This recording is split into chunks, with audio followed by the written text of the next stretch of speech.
All right, so let's jump into the 5 setups that I use that are part of DataFlow trading. Now, these aren't the only rules. There's other setups and variations of these rules that are probably floating out there amongst DataFlow traders. There's not a lot of us out there. And but for me, these rules are the most clear, succinct, mostly mechanical. I'm going to talk a little bit about the mechanical aspect of the different rules that I have. And these are just kind of the setups and how I approach looking at the markets day in and day out from a data flow perspective.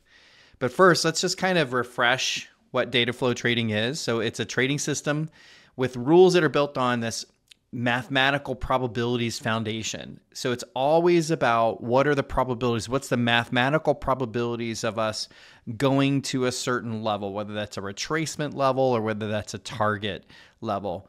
And these are all based on market statistics that follow the algos that are managing a lot of the liquidity in the markets. Okay, so that's definition of data flow trading. So let's talk about really the 5 core strategies that I use. All right, so the 5 core data flow strategies, we'll talk about the first one is the box. And what I'm going to do is I'm also going to kind of rank them according to certain criteria. So we'll talk about the rankings. The box is a really great learning strategy. I think of it as data flow with training wheels. It's super clear, very mechanical. It doesn't produce as much as the other setups, but it's a really good training and teaching tool. You learn the fundamentals of data flow very easily with the box.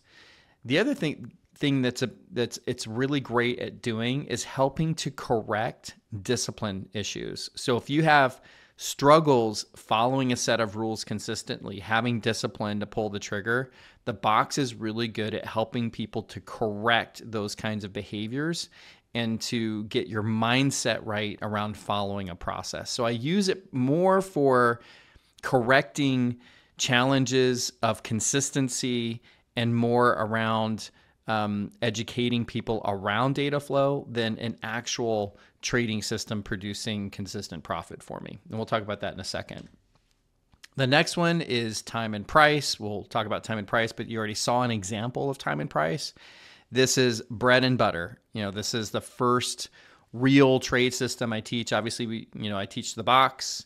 That's the training wheels. This is the first time taking the training wheels off, and it's a great approach to trading.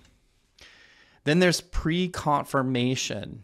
And so this is looking at a very narrow time window of when something is going to happen, but having really good data to support that.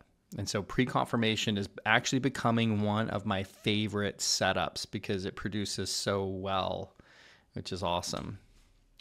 Then there's DR formation. So this is when the kind of the opening hour, when that's being formed, we have some data that gives us an indication of what that formation might look like, and we can take shots at that DR formation period.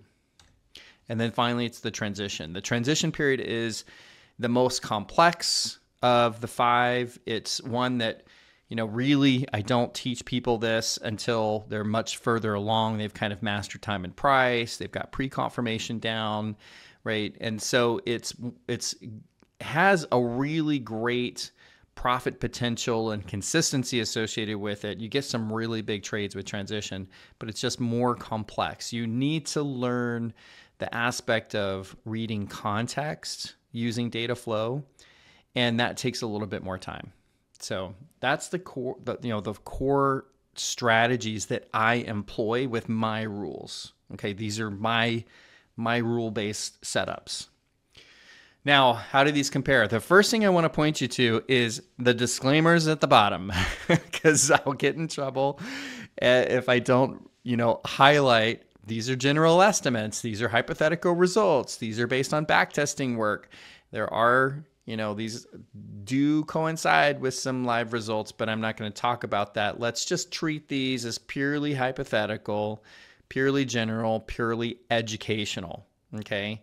And recognizing that this doesn't predict any sort of future results. All right, so I just had to get that one out of the way because it's really important when you're educating people around systems and trading. Now let's talk about the mechanical rating first. This isn't a rating based on that spectrum.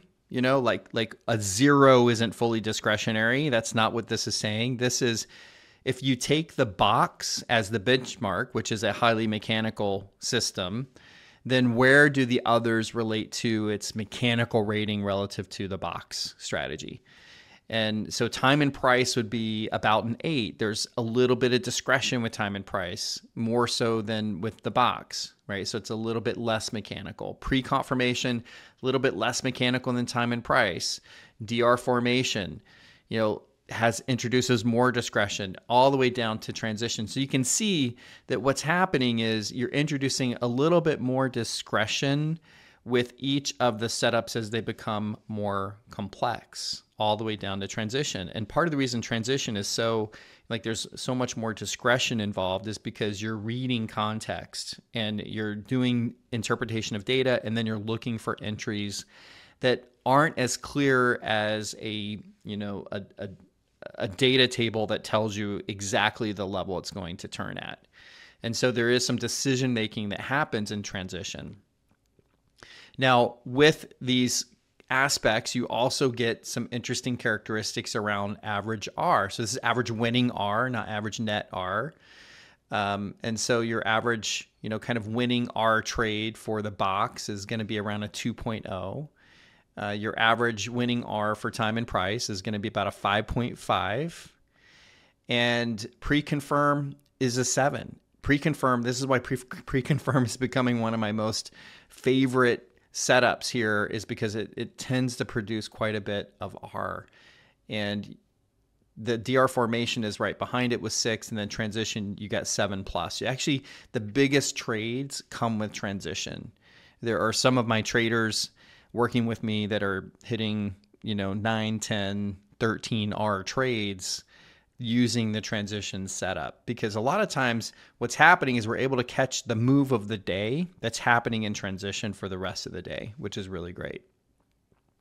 Win rates vary too. So, the box has the lowest win rate, 35 to 40. In fact, I'd probably take that down to 30 to 40%. Time and price has about a 50% win rate. Pre-confirmation is a bit higher. And DR formation is about where pre-confirmation is. And then transition comes down a little bit. Again, it goes back to that decision-making, not always having the clear levels, but it also tends to produce more R because the trades are actually bigger, and you also get more trades associated with transition. So there's more shots to take. So this is just kind of a view of how they kind of perform, what kind of characteristics they have, just generally, just taking a sampling of data that I have in my backtest results, and it's all hypothetical, so just keep that in mind. But it gives you an idea of the differences in characteristics between one and the other strategies.